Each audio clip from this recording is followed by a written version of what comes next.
All right, everyone. Happy Wednesday to you. It is a very cold Wednesday here in Nixa Ozark area. I'm Matt Stedham. I am privileged to be the preaching minister here at Countryside Christian Church, and it's a blessing to be with you tonight. We would normally be doing this live here at our building, where we would be having a kind of a question-answer time, and so I want to encourage you as we're looking at the story of Ruth tonight. If you have a question, just drop it down in the comments. I would love to respond to that to you. Try to do it as part of our stream tonight. But if you've got a question, if it's something that's kind of off topic, I promise you I will not ignore it. We will respond to those questions. Love questions around here. Love the Bible around here. And so as we get started, I want to just ask God for our guidance. So if you would just join me in a word of prayer. God, we just ask for you to be with us tonight, even though we're separated by the cold and the bitter weather and the ice. Father, I pray that you would be with us in spirit, connect us, help us to have a real sense of your presence. And Father, help us to have your wisdom as we open your word tonight. It's in Jesus' name I pray. Amen. All right, so last week we were in the book of Ruth, and we started off, there were a couple of questions surrounding the story of Ruth, and that's what led me to decide, let's just go on and start studying Ruth a little bit. And it's not a very long book. It's only 4 chapters long, and pretty much we got to chapter 4 last week. But just a recap of what's going on in the story, you have an Israelite family from the tribe of Judah in Bethlehem that leaves the security of the promised land, of their homeland, and they travel to Moab to be amongst the Moabites because of a famine. In Moab, this family's father and 2 children die. So now we're left with a widow and her 2 widowed daughter-in-laws. And so Naomi is the widow, Ruth and Orpah are the daughters-in-law. They are going to head back to Bethlehem because God had brought rain upon the property. There's no longer a famine. As Naomi decides to return home, she stops and she looks at her daughters-in-law and she realizes these are sweet girls, but they're Moabites. They're not going to mesh well with God's people in Israel. And so just stay at home. Just go back to your families. God will bless you here, but we're going to part ways. Ruth says, no, I'm going to give up all my family. I'm going to give up my homeland. I'm going to give up my country. I'm going to give up any other gods that my people worship. I'm clinging to you, Naomi. I am clinging to your God. I am putting my faith there. And so she's brought in as part of the family. Naomi and Ruth travel back to Bethlehem, and then they have nothing. In that society, in that day and time, God had put provisions in place to take care of the widow, the orphan, and the foreigner. But these 2 are sort of falling through the loopholes. Now, something I don't think I mentioned last week is that there is a whole lot of questions surrounding the book of Ruth as to why aren't the men stepping up and doing something? Now, there are very clear rules around what's called Leverett law. And without dragging us over to Leviticus right now, I'll just summarize. If you look in Leviticus and you pay attention to Leverett law, you can find pretty quickly that it is the brother's responsibility that when a man dies and leaves his wife childless, the brother of that man is supposed to step in, and together they have a child, but it is not their child. It is as if the deceased man had a child. And this is God's way of protecting that system, of looking out for your neighbor. It's loving your neighbor as yourself. Now, we have different systems today. We're blessed to live in a society. If you're watching this in the United States, we're blessed to have a society here that has some provisions and have some safeguards that take care of that. Here at Countryside, we look out for people. We also support ministries in our neighborhood, in our community, that look out for the least of these. And so that didn't exist in that day and time, and what God had is the family takes care of the other. Now, the letter of the law said that the brother and the widow should have a child, and that will secure a future for that family. That's the letter of the law. The spirit of the law is you take care of your family. You take care of those who are in need around you. And so what should have happened in this instance is when Naomi returns to Bethlehem, the next closest kin to her husband, who is now dead. Apparently he didn't have any brothers, but there is a close relative. We'll see him in a few minutes. What he should have done is stepped up and taken care of Naomi and her family at this point, which is Naomi and Ruth. That doesn't happen. It just doesn't happen. Now, there is a relative that does this, but he's not the next closest of kin. That's Boaz. And so he sees the situation, but even he doesn't really go all the way and care for the situation like you'd think he ought to. If he knows that Naomi is at home and hungry, yes, he blesses them with a lot of food, but there's nothing in the story to indicate that this is an ongoing thing. He's extremely generous to Ruth. Again, by means of that, he's generous to Naomi, but there's not the kind of care and provision that you would expect from the closest of kin. That's going to play into the story. So last week we sort of left off with a kinsman redeemer and Leverett law sort of situation coming together. Now the NIV, I said kinsman redeemer, that's older translations. NIV uses the word guardian redeemer. That is specifically about land. So let's separate these two things in our minds. When Israel entered into the promised land, it was very clear that all the land belonged to Israel's God. It was not to be sold or distributed at will. Foreigners are not supposed to come in. They may reside in the land. We will accept them into the community, but we don't sell off part of our land to some other foreign investor. That's not going to happen. Why? Well, because the land is not yours. It is God's. And God set very clear rules on how that land should be cared for, tended for, how it should be passed from generation to generation, always ensuring that all the tribes have equal share in the promised land. Now, with a guardian redeemer, what would happen is if this land is going to be lost, it can't be provided for. Again, Elimelech is dead. Well, the next closest relative should step in and be able to redeem that land, keeping it within the broader family. So we have two laws at play here. Leverett law that keeps the lineage going. That if you have a widow that dies, obviously without children, then the brother comes in or the next closest relative comes in. They have a child. It is not their child. It keeps the line going for the deceased brother so that the inheritance can continue. And then you have guardian redeemer, and that is simply about the land and keeping it in the family so that all the tribes still have equal things. If that's not confusing enough for you, I don't know what is, but that's a lot of the Levitical law that most of the times we Christians are very ignorant of. We shouldn't be, but it's not our culture. It's not our place. We don't operate by those rules today. So let's continue on. We're going to look at where we left off last week. This is Ruth chapter 3 and verse 9. I've got it up here on the screen, or you can follow along in your translation, however you see fit there. But in chapter 3, verse 9, we have Ruth doing something. I subtitled this stream, Breaking All the Rules. She's going to be doing something here that breaks cultural rules and is also asking Boaz to operate in ways that are outside of what the normal law would have happen. So this is verse 9. Ruth comes to Boaz in the middle of the night. He doesn't know what's going on. He wakes up and he says, "Who are you?" "I am your servant, Ruth," she said. "Spread the corner of your garment over me, since you are a guardian redeemer of our family." Okay, this is the breaking all the rules thing. What has happened here in the story is Naomi and Ruth have kind of come up with this plan that Ruth needs to be taken care of.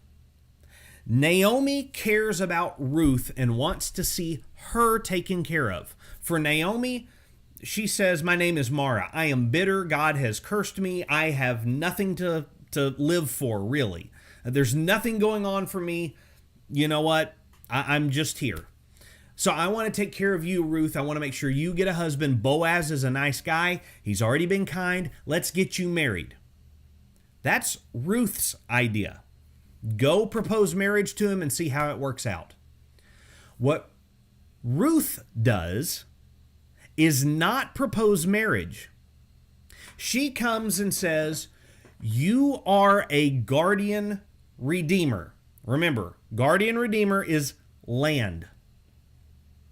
And because of that, I want you to spread your garment over me.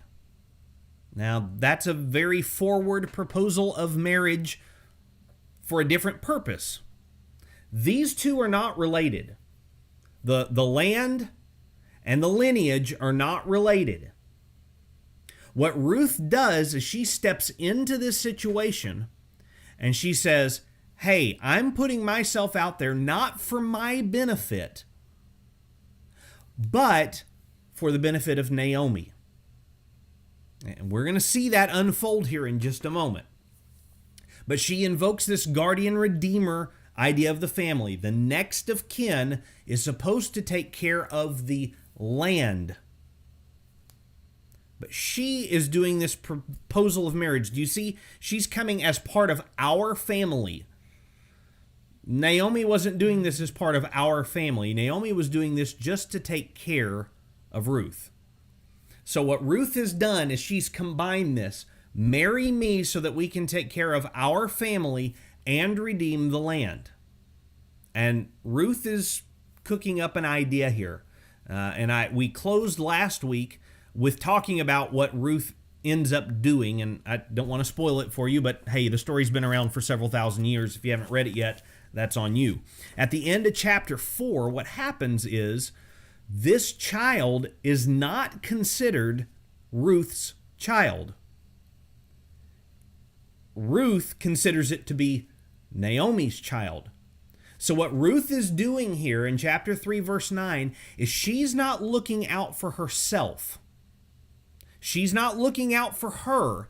Everything she is doing here is she is giving up her own self to carry on the lineage of Naomi and redeem the land for Naomi. What Ruth is doing here is offering herself and her child with Boaz to be the Leverett law and the guardian redeemer law, taking care of Naomi. So Naomi's looking out for Ruth. Ruth has nothing of it. She's only going to be concerned with Naomi. The plot thickens. Again, lots of moving parts here. But notice verse 10 and what Boaz says about Ruth. Verse 10, the Lord bless you, my daughter. This, and we talked about this word last week, kindness. It is the Hebrew word hesed. That's how God introduces himself. He shows love to people in Exodus chapter 34, verses 6 and 7. This is how God is. When we say God is love, this is what we mean. Hesed. And so you see an example of hesed here. The most above and beyond, the greatest show of hesed in Boaz's opinion here is this thing. For Ruth so loved Naomi that she gave herself and her hopefully only son for the benefit of others. This does not benefit Ruth, it benefits Naomi. And when Ruth said, your people will be my people, your God will be my God, you will be my family, I don't have any other family, she meant it. This is hesed that she's doing. So, we're going to look down here a little bit. We're not going to read every single word of this text because it's going to be kind of difficult to read it on the screen. But look at what Boaz says in verse 11. And now, my daughter, don't be afraid. I will do for you all that you ask. All the people of my town know that you are a woman of noble character. That's an important hyperlink in your Bible. Proverbs 31, the Proverbs 31 woman. The only time this phrase appears is in Proverbs 31 for the Proverbs 31 woman and for Ruth.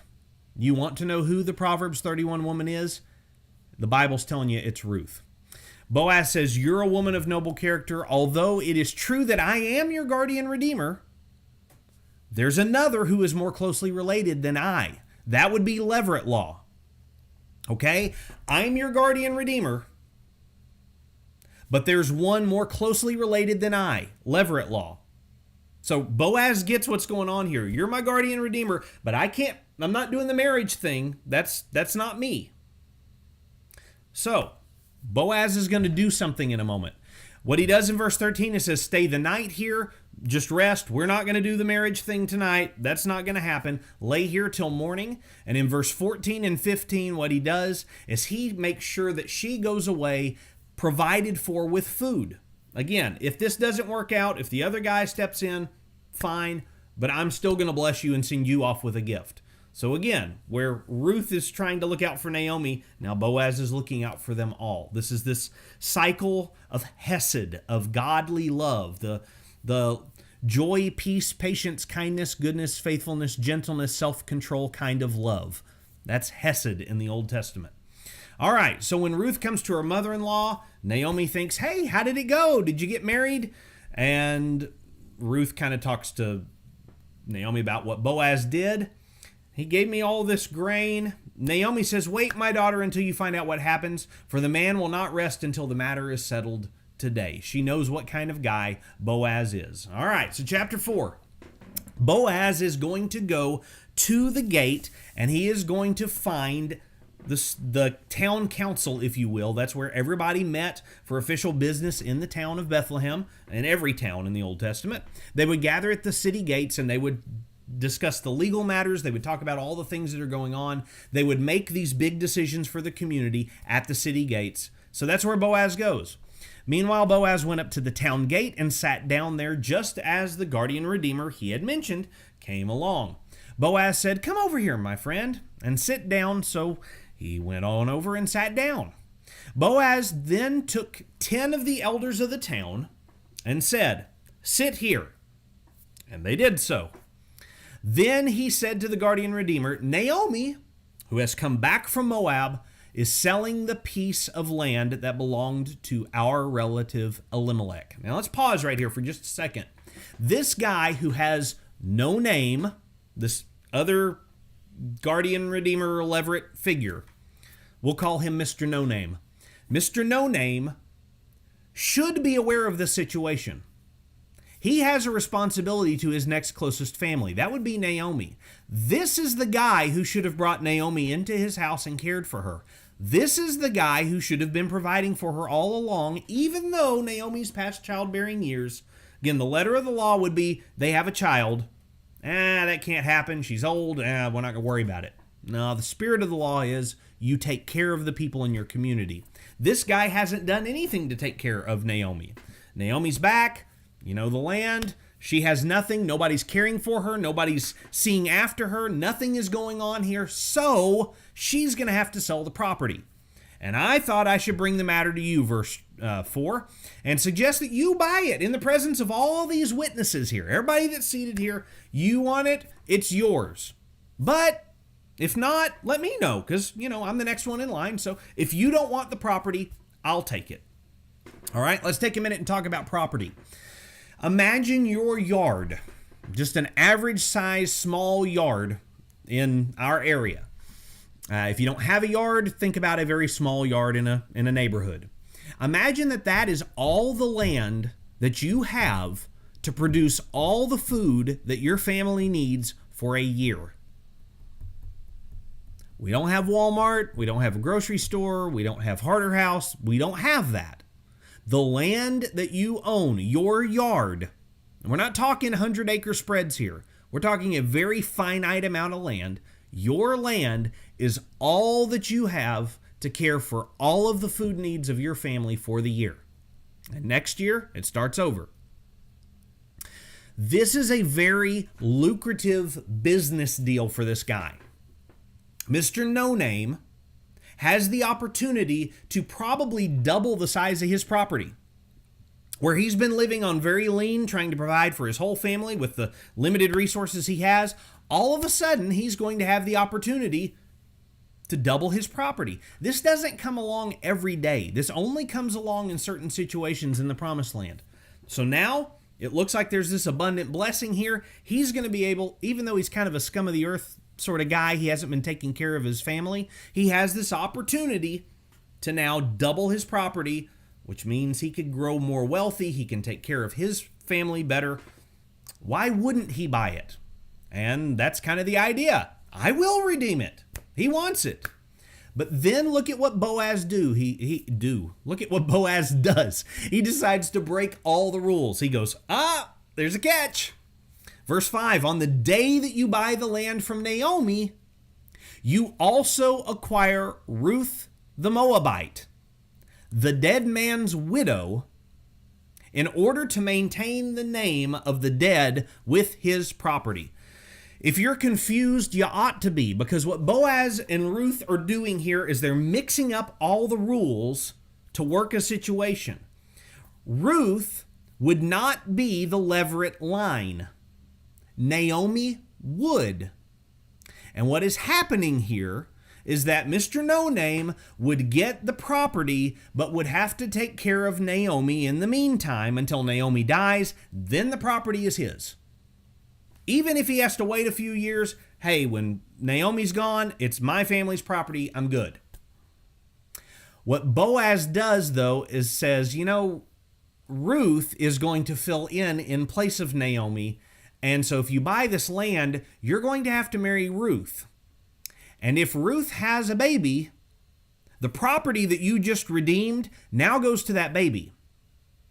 So this is a great expense that has a great risk attached to it for Mr. No Name. He has to marry a Moabite, and if she has a child, it's going to be considered as Leverett law for Naomi, and Naomi's family, this child, would get everything. Well, let's see if this guy is an honorable Israelite. His actions have already told us they aren't, but look at verse 6. At this, the guardian redeemer said, nope, no deal, not doing that. No, I cannot redeem it. It might endanger my own estate. This might cost me something, and I'm not going to go there. Wow. That's rough. Well, okay. Boaz is going to do it. Now, there's a little footnote here about the way that they signed a contract in ancient Israel is they handed you a sandal. Don't ask. That's how they did it. So, the guardian redeemer said to Boaz, you buy it yourself. They took off the sandal. Deal's done.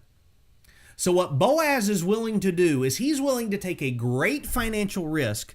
He's willing to take a Moabite, and we talked about Moabites last week. If you don't know what I'm talking about between Moabites and Israel, go look up video from last week, either here on our YouTube channel or Facebook, wherever you're watching this from. It's there for last week. He's willing to take a Moabite into his household as his wife, and if she has a child, his financial investment in this situation is gone. But if you know anything about Boaz, he hasn't cared about finances much this whole story, has he?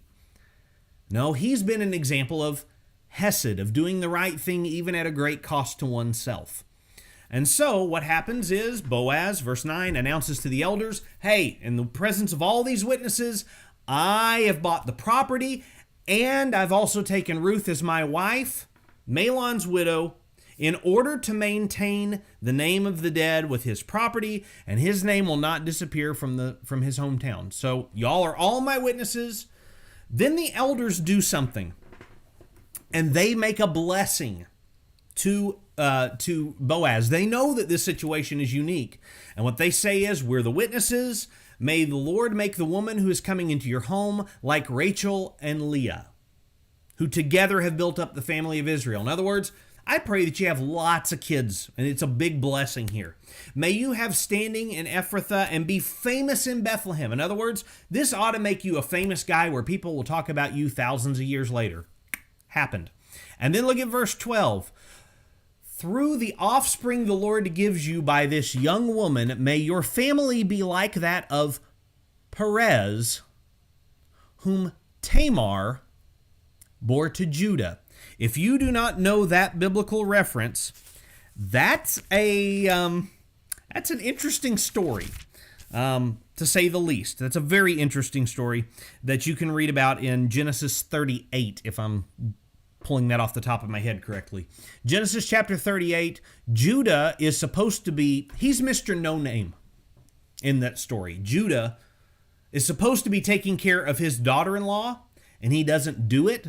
So Tamar, the daughter-in-law, tricks Judah into having a child with her. He's outraged by it, but then realizes that no, she's noble. So if Ruth is like Tamar in this story, Ruth has worked the system to get justice when somebody wasn't doing their job. Judah did not do his job in that situation. Mr. No Name did not do his job in this situation. Ruth, like Tamar, has worked the system to get justice. And so they're saying, may this be right. By the way, if you think that Tamar is a sketchy story, Matthew specifically mentions Perez and Tamar in the genealogy of Jesus in Matthew chapter 1. Don't blow by those genealogies. They're important. Look them up, search for those names, read those stories. Anyway, look at verse 13, and the NIV is tipping it off right here. Remember, Ruth is the one that got married. But look what it says. Naomi gains a son. So let's read the rest of this, and then I'll answer any questions you have. So Boaz took Ruth, and she became his wife. When he made love to her, the Lord enabled her to conceive. Remember, Ruth had been barren up until this point. And she gave birth to a son. The women said to Naomi, "Praise be to the Lord, who this day has not left you without a guardian redeemer. May he become famous throughout Israel. He will renew your life and sustain you in your old age. For your daughter-in-law, who loves you and who is better to you than 7 sons, has given him birth."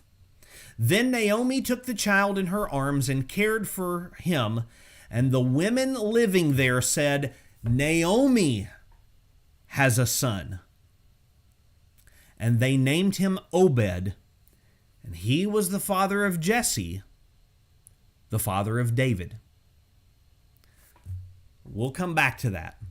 And then we have it ending here, the genealogy of David, and it starts with Perez, the one who Tamar had to work the system to be able to be receiving justice from Judah. Perez was the father of Hezron, Hezron the father of Ram, Ram the father of Amminadab. Again, I just told you don't skip the names. I'm going to. Salmon the father of Boaz. Hey, we've read about Boaz. Boaz the father of Obed. Obed the father of Jesse. Jesse the father of King David, whom God made a promise with to send the Messiah, Jesus. Now, I want us to go right back here. Ruth had a child. Ruth didn't just seek her own well-being. Ruth offered herself as a sacrifice so that Naomi may prosper. Ruth had a child, but it was not Ruth's child. It was Naomi's child. And the women living there said, "Naomi has a son." That, my friends, is a woman of noble character. That, my friends, is Hesed on full display. For Ruth so loved Naomi that she gave her one and only son for Naomi. I want to recommend an awesome book to you if you are a reader. If not, if you like audiobooks, you can get this on audiobook as well. I'm going to put this up. This is a book called The Gospel of Ruth by Carolyn Custis James. It is a fantastic book. You can get it on Kindle or any of the e-reader formats. You can also get it on Audible if you like to listen to it. She goes into a wonderful explanation of what's going on in the story, all the strange stuff that seems to us, and then she also gives some modern-day interpretations of that, modern-day examples of how Hesed is lived out in the community. All right, I'm going to look over here and look at some of the questions, comments. If you've got one on this study that we've been talking about, just drop one down in the comments here, either on YouTube or on Facebook. I can see them all, and we will look at it.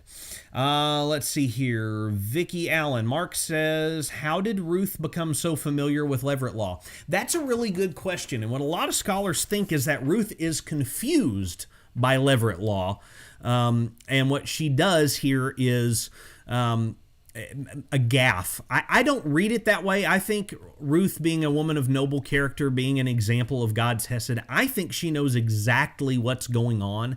But what some scholars will do is say, okay, well, this is about par for the course for a Moabite. She doesn't know the difference between guardian redeemer land stuff and Leverett law marriage stuff, so she just assumes that it all goes together, and Boaz just makes it work out. And so they'll turn Boaz into the hero of the story. Boaz does play a very clear role in the story, but the hero of the story of the book of Ruth is the title character of the book of Ruth. That's Ruth. And so I believe what has gone on is that maybe Naomi and Ruth have been talking about what could happen, what might not happen. But keep in mind that that Naomi has already talked about Leverett law. This is back in chapter 1, and let's see here. Let's find it real quick. This is chapter 1 of Ruth in verse 11. I'll pull it up here on the screen real quick as soon as I type that in. 1 in verse 11. And what happens here is Naomi, this is when Naomi wants Ruth and Orpah to go home. And Naomi says, "Return home to my daughters. Why would you come with me? Am I going to have any more sons who could become your husbands?" Now, there's an indication there that Naomi would be able to have a child, but she doesn't have any husband anymore. Remember, Elimelech has died. That's what's motivating all this. And so the question here is, well, where would you have children? So there's already been a discussion of this sort of thing, because she even goes ahead and talks, verse 12 there, "Return home, my daughters. I'm too old to have another husband. Even if I thought there was still hope for me, even if I had a husband tonight, then gave birth to sons, would you wait until they grew up?" So again, that's what's playing on in the background of that discussion there is Leverett law. Even if I can get another husband here, I'm too old to have children, and so that Leverett law thing would not be enacted. I can't have children. And what Ruth does is she puts herself willingly into the path of what's going on there for Naomi's lack. And when we get right back here at the end of the story, Naomi has a child, and it's Ruth who offers herself for Naomi to have a child. So how does Ruth know about it? I think her and Naomi have been talking about it, and that's how she understands the situation. That's a great question. Wes, beautiful story. Amen. A beautiful story. There are two people. Well, there are three. Let's just do this real quick because, hey, I would do this in a normal Bible class. Let's just go to Matthew 1 real quick. In Matthew 1, we get the genealogy of Jesus. And keep in mind that for legal purposes, with rare exception, there is an exception in the book of Numbers with Zelophehad's daughters. There's Bible trivia for you. You can go look that up later. Look at the end of the book of Numbers for that one. But in Numbers, women can acquire property in cases of death, in cases of no heir, male heir in those situations. But in general, for general legal purposes, we have a patrilineal system in Israel. Not a patriarchy, a patrilineal, which means that both men and women have rights, they have well-standing, but for legal transfer of land and property purposes, that lineage, to keep it nice and clean, because of the tribe of Judah and because of the tribe of Israel in Ruth's situation, because we want to keep everything even with tribes, we're going to follow that through the male line. So in genealogy situations, you would go through a male line. If you read genealogies in Genesis, for instance, they're going to follow male line. It's not that the women are not important. It's legal standing in that situation goes through the male lineage. But look at what Matthew does. Matthew bucks that trend. And what he does here in Genealogy of Jesus in chapter 1, this is the genealogy of Jesus, the Messiah, the son of David, the son of Abraham. Abraham and Isaac, men. Isaac and Jacob, men. Jacob and Judah, men. Judah, the father of Perez and Zerah, whose mother was Tamar. And again, if you go to Genesis chapter 38, you can read that story, and it's a story of Tamar doing the wrong thing for the right reasons. Tamar has injustice done to her by Judah, and so she takes it on her behalf to have justice done, Leverett law engaged, and Perez and Zerah are the result of that. They are in the lineage, and Matthew sees fit enough to put Tamar in there as well. Know the story. Then we get Perez and Hezron, Hezron and Ram, Ram and Amminadab, Amminadab and Nahshon, Nahshon and Salmon, Salmon the father of Boaz, whose mother was Rahab. Boaz, let's stop on that one. Rahab. That's an interesting one. Rahab. I'll let you dig on that one. Just dig on that one. Boaz, the father of Obed. Obed, whose mother was Ruth. Again, we have another woman here. A woman who has been deprived of justice, fallen through the cracks. She works the system, and it happens. Jesse, the father of King David. David was the father of Solomon, whose mother had been Uriah's wife. Again, another woman. There is some debate in the rabbit trail that we're not going to run down, but there's some debate. We all think about David and Bathsheba. Bathsheba may not actually be her name. It may be a description. That's a rabbit trail for another time. This kind of weighs into that evidence. David was the father of Solomon, but we're not going to leave her out of the story, whose mother had been Uriah's wife. There's a great injustice done here, but the injustice has been done, but there's going to be blessing coming from that. And so she's going to have her name in the story too. And then we follow the story all the way on down through Hezekiah, a great king in the history of Israel. Manasseh, a horrendous king in the history of Israel. All the way down to Babylon. From Babylon, we get more Zerubbabel. That's a rabbit trail we're not going to go down. And then we get down to Mathan, Jacob, the father of Joseph. Joseph, the husband of Mary, and Mary was the mother of Jesus, who's called the Messiah. Again, Mary, another one that if we have time someday, we will ruminate on what Matthew might be doing there and suggesting with Mary. Perhaps she's deprived justice because of the, from an outward appearance, a questionable pregnancy on her behalf. We know that God is working in the story, that God is the one who brought that about, but it would have cost her a lot as well in that society. So a lot of things to think on right there, but God is good all the time. He is working constantly behind the scenes. Even when we don't think he's working, he is there and he is moving and doing powerful things in his story to bring about his will through Tamar and Perez and Judah, through Ruth, through Rahab, and through Mary. So God is good to us. He has sent his Messiah. He has sent his son, and we are recipients of that blessing.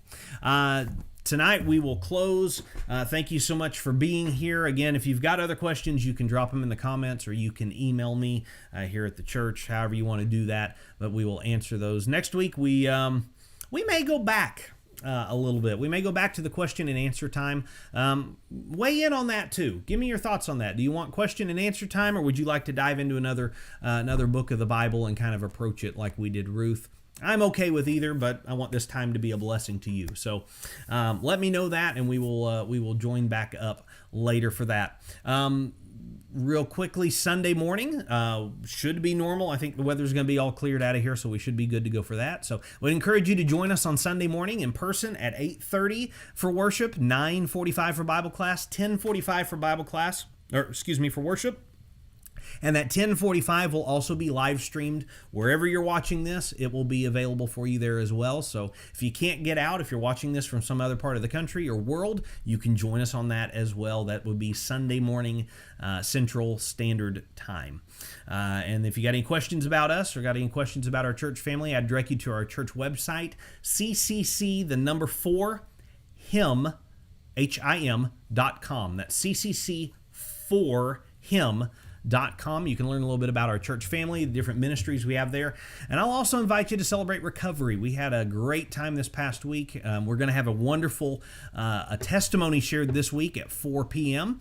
It doesn't matter who you are, where you come from, what your hurts, hang-ups, or habits are. We would love for you to join us on Sunday night from 4 to 6 p.m. Childcare is provided, and we'll cook you dinner. It's going to be a good one. So bring your friends, bring your family, come and join us for that powerful testimony of how God is still working in the lives of people today. Even when we can't see it, He is working. In the meantime, may the Lord bless you and keep you, make His face to shine upon you and be gracious to you. May He turn His face toward you and grant you peace, and may you experience His hesed in your life this week. Until next time, we will be signing off.